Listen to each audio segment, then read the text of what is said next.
Now, Equity Bank has placed Transcentury and its subsidiary, East African Cables, under receivership and administration, respectively, following the lapse of court orders that had temporarily halted the process.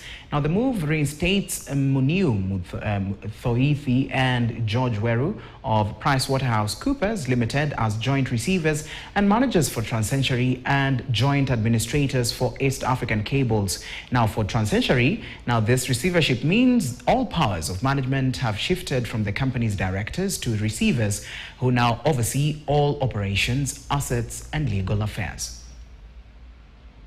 An appointment that was done by Equity Bank in June 2023 following defaulting by Transcentury on its obligations, financial obligations to Equity Bank.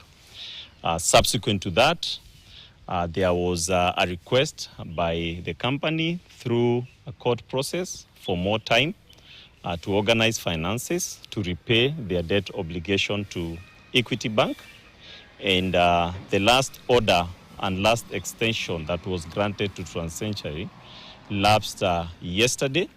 And following their failure to honor their obligations, I have officially resumed my duties together with my colleague George Weru as receiver of a Transcentury today.